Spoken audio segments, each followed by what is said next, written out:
Olá, o nosso assunto de literatura é Renascimento. Mas antes de trazer e relembrar, que a gente iniciou, mas não concluímos, eu preciso trazer de volta o conceito de Idade Média, porque através da Idade Média a gente vai conseguir entender o pensamento renascentista, porque ele é um pensamento que contrapõe a Idade Média. Para o renascentista, a Idade Média foi a Idade das Trevas. Para eles não houve mudança cultural, não houve nenhum adicional que a Idade Média trouxe à cultura, nem às artes, nem às ciências, nem à literatura, nem a nada. Para eles, a Idade Média foi a idade estagnada, finalizada. Isso não é uma grande verdade, porque apesar de pequeno, a Idade Média trouxe sim alguns pensamentos novos, algumas mudanças, trouxe alguns conceitos, apesar de que são conceitos sempre com muita base religiosa, ainda que fosse na área das ciências, era tudo muito voltado para a Igreja Católica. Então, por isso, os pensadores renascentistas tinham esse preconceito, digamos assim, com a Idade Média, né? Para eles, a Idade Média foi a Idade das Trevas. Em alguns livros vocês vão encontrar essa nomenclatura, Idade das Trevas, para se direcionar à Idade Média. Então, o conceito de Idade Média é: a Idade Média, também conhecida como período medieval, corresponde ao período da história europeia que se inicia com a desintegração do Império Romano do Ocidente no século. Então, no Ocidente, né, que durou do século V até o século XV. As principais características da Idade Média foram a chegada dos povos bárbaros, que são chamados de povos germânicos, a consolidação do feudalismo e a expansão do cristianismo na figura da Igreja Católica.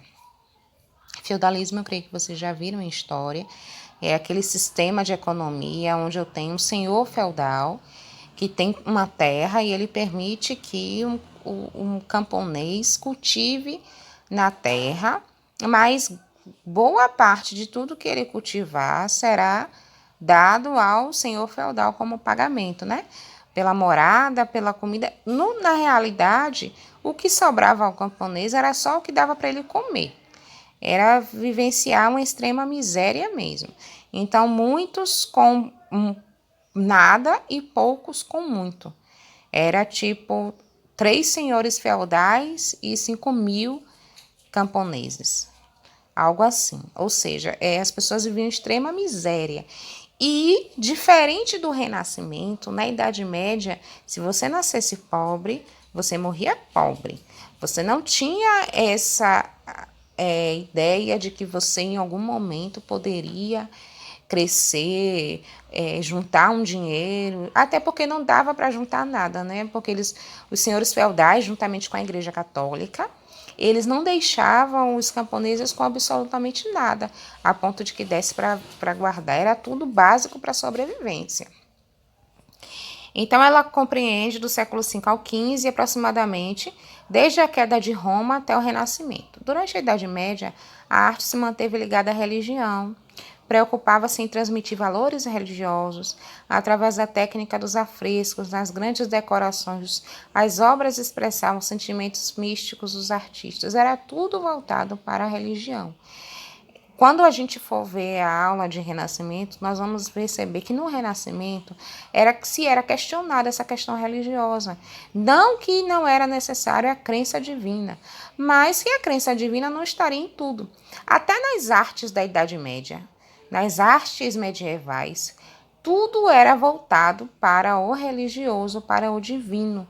Eu não tinha nada que fosse ligado ao sentimento humano, às inquietudes, porque o homem tem inquietudes, o homem possui mágoas, o homem possui sentimentos, às vezes não tão bons e não tão puros quanto sentimentos vindos de uma religião. E na Idade Média não se era permitido ou não se tinha esse pensamento de que eu poderia expressar aquilo que eu sentia nas artes ou aquilo que eu sentia na literatura. Eu tinha que expressar tudo muito vinculado à religião, tudo muito vinculado ao clero, tudo muito vinculado à Igreja Católica. Então, a religião na Idade Média, a Igreja Católica dominava o cenário religioso. Detentora do poder espiritual, a Igreja influenciava o modo de pensar, a psicologia e as formas de comportamento da Idade Média. A Igreja também tinha grande poder econômico, pois possuía terras em grande quantidade e até mesmo servos trabalhando. Os monges viviam em mosteiros e eram responsáveis pela proteção espiritual da sociedade. Passavam grande parte do tempo rezando, copiando livros e a Bíblia.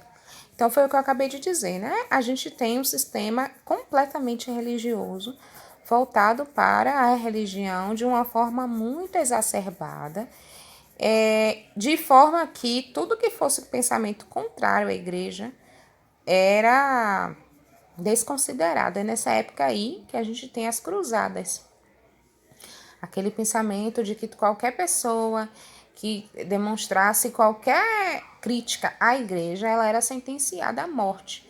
A igreja fez como se fosse uma batalha mesmo. Saiu por toda a Europa, banindo, matando, castigando, de uma forma cruel. Se você soubesse fazer um chá para baixar uma febre, você já era considerada bruxa, queimada na fogueira. Essa foi a Idade Média. A idade da religião, a idade das trevas, como diz o Renascimento. Na estrutura política, prevalecem na Idade Média as relações de vassalagem e sucerania.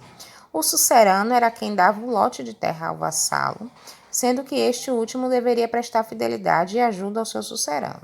O vassalo oferecia ao senhor, ou sucerano, fidelidade e trabalho em troco de proteção e um lugar no sistema de produção. As redes de vassalagem se estendiam por várias regiões, sendo o rei o sucerano mais poderoso.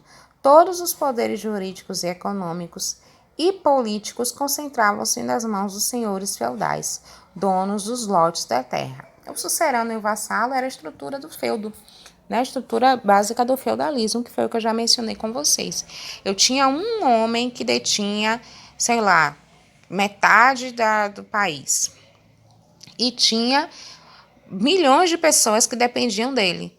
E aí, tudo que aquelas pessoas cultivavam, tudo que aquelas pessoas plantavam, tudo que aquelas pessoas tinham, elas tinham que dar 80% para o senhor, né? Para o vassalo.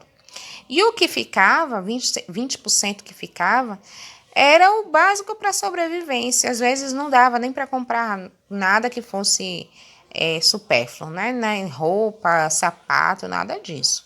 Era para comprar o básico. E o que é o básico para o pobre? Comida, né? Pobre, dinheiro que pobre tem é para comprar comida. Se não comer, não sobrevive. Então, o pobre ele tinha muita doença. A peste negra assolou a estrutura da Idade Média, porque as pessoas eram muito pobres e não tinham, a questão da higiene não era boa.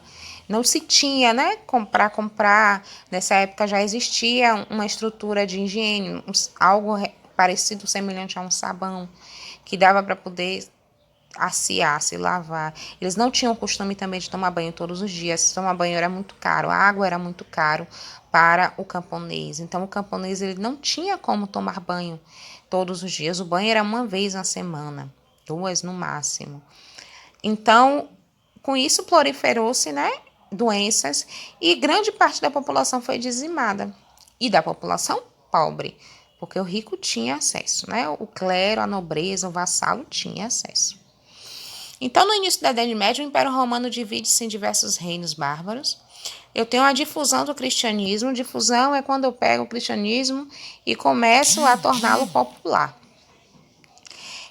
A ideia da restauração para o Império. Os intelectuais pertenciam às ordens religiosas, fé e razão. Fé é o conhecimento mais elevado. As obras de Platão e Aristóteles foram adaptadas à fé cristã. Lembrando que Platão e Aristóteles eles não tinham esse vínculo religioso. Eles foram pensadores, filósofos, mas não tinham esse vínculo com a religião. Mas na Idade Média, todo o pensamento aristotélico, todo o pensamento platônico foi manipulado para uma crença religiosa, foi adaptado, né? Se o cara pensava assim na criação das estrelas, no Big Bang, quando chegou nessa hora, Não, não foi Big Bang, foi Deus.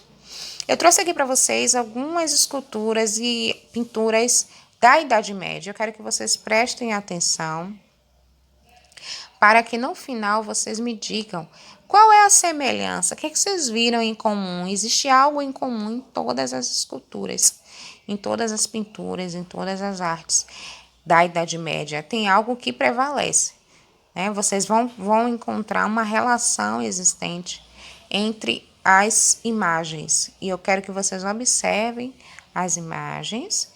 Eu não vou falar agora, só vou falar no finalzinho, para que vocês observem as imagens e digam no final, eu vou responder, óbvio, o que era que existia de semelhante, o que é que existia de igual dentro dessas imagens, né? A gente percebe aí uma escultura, são 4 homens, eles estão em que ambiente? E nessa, como é que eu caracterizaria essa pintura? Observem os traços, as cores, o que diz a imagem, qual é a leitura que vocês possuem dessa imagem, o que ela está passando, o que ela está mostrando para você, né? Imagem também é leitura, a gente lê imagem. A gente observa e a imagem passa uma comunicação, né? Uma linguagem, existe uma linguagem presente nas imagens. Ainda que as não verbais, como são o caso dessas figuras artísticas.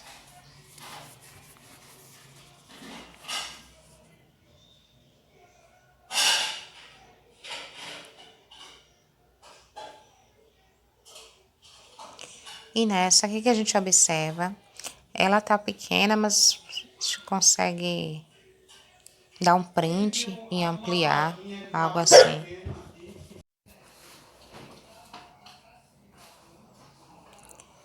Dá pra gente dar um print e dar uma ampliada, para que vocês possam ver ao fundo o que tem. Se não conseguir dar o zoom, né? E todas essas figuras são imagens renascentistas, desculpa, da Idade Média, tá? Arte medieval. E aí a gente, quando for no Renascimento, eu vou mostrar para vocês a diferença. O que vocês observam nessa imagem daí? O que ele estaria segurando? Ou observem os detalhes. O que é aquilo na cabeça? E aí? O que ele está segurando? O que tem ao fundo da imagem? Como é a roupa? Observem direitinho. Vocês já podem responder, né? O que é que existe em comum em todas essas imagens que nós acabamos de ver? Eu tenho mais uma, acho que é a última. O que está acontecendo aqui? Bom, a gente percebe que ao longo de todas essas imagens existe um cunho religioso. Todas elas possuem símbolos religiosos, né? Essa última aí é a consagração de um cavaleiro. E aí ela tá colocando